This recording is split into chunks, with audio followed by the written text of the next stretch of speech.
1996 July 31 Germany. ഇന്ന് ദൈവത്തിന്റെ ഒരു സമ്മാനമാണ്. അതുകൊണ്ടാണ് അതിനെ പ്രസന്റ് എന്ന് വിളിക്കുന്നത്. ജ്ഞാനതളം 356. കൃതജ്ഞത ഇല്ലാത്തവരാകും. മുന്നറിയിപ്പ്. ശ്രദ്ധിക്കൂ, ഈ ആഴ്ചയിലെ ജ്ഞാനത്തിൽ സ്ഫോടക വസ്തുക്കൾ അടങ്ങിയിരിക്കുന്നു. അത് നിങ്ങളുടെ ശിരസിലും ഹൃദയത്തിലും സ്ഫോടനം ഉണ്ടാക്കിയേക്കാം. അത് നിങ്ങളുടെ ഹൃദയത്തിലാണ് സ്ഫോടനം ഉണ്ടാക്കുന്നതെങ്കിൽ ഒന്നും ബാക്കിയില്ല. അത് നിങ്ങളുടെ ശിരസിലാണ് സ്ഫോടനം ഉണ്ടാക്കുന്നതെങ്കിൽ എല്ലാം നേടിക്കഴിഞ്ഞിരിക്കുന്നു. ഗുരുദേവ്, നിങ്ങളിൽ എത്ര പേർക്കാണ് ഇവിടെ കൃതജ്ഞതയുള്ളത്? എല്ലാവരും കൈകൾ ഉയർത്തുന്നു. നിങ്ങൾക്ക് കൃതജ്ഞതയുണ്ടെങ്കിൽ നിങ്ങൾ എന്റേതല്ല. എല്ലാവരും ഞെട്ടിപ്പോകുന്നു. ആരെങ്കിലും നിങ്ങൾക്കെന്തെങ്കിലും തരുമ്പോൾ നിങ്ങൾക്ക് കൃതജ്ഞതയുണ്ടാകുന്നു. അതിന്റെ അർത്ഥം നിങ്ങൾ അവരിൽ നിന്ന് വ്യത്യസ്തരാണ് എന്നാണ്. നിങ്ങൾ ഗുരുവിന്റെ ഭാഗമല്ല എന്ന് തോന്നുന്നതാണ് കൃതജ്ഞതയുടെ അർത്ഥം. മെയ്ക്ക്. നിങ്ങൾക്ക് ആഹാരം തരുന്ന സ്വന്തം കൈകളോട് നിങ്ങൾക്ക് കൃതജ്ഞത തോന്നാറില്ല. ആഞ്ചലിക്ക. ഒന്നാണ് എന്ന് തോന്നുന്നിടത്തോളം കാലം ചെറിയ കുട്ടികൾക്ക് കൃതജ്ഞത ഉണ്ടാകാറില്ല. അവർ എല്ലാം അങ്ങ് വിട്ടുകൊടുക്കുന്നു.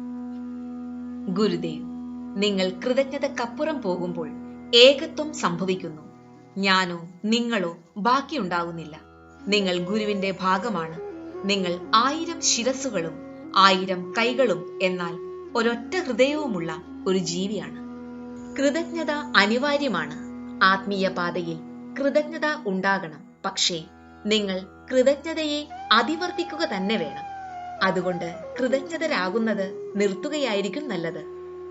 നിങ്ങൾക്ക് കൃതജ്ഞത ഉണ്ടാകുമ്പോൾ നിങ്ങൾ ശ്രദ്ധയുടെ കേന്ദ്രമായി മാറുന്നു. നിങ്ങൾക്ക് കൂടുതൽ പ്രാധാന്യമുണ്ടെന്ന് തോന്നുകയും ചെയ്യുന്നു. നിങ്ങൾക്ക് മനോഹരമായ എന്തെങ്കിലും ലഭിക്കുമ്പോൾ, നിങ്ങൾക്ക് ദൈവത്തോട് കൃതജ്ഞതയുണ്ടെങ്കിൽ, ഉദാഹരണത്തിന് കാഴ്ചശക്തിക്ക് നിങ്ങൾക്ക് കൃതജ്ഞതയുണ്ടെങ്കിൽ, ആർക്കാണ് പ്രാധാന്യം? നിങ്ങൾക്കാണോ ദൈവത്തിനാണോ? നിങ്ങൾക്ക്.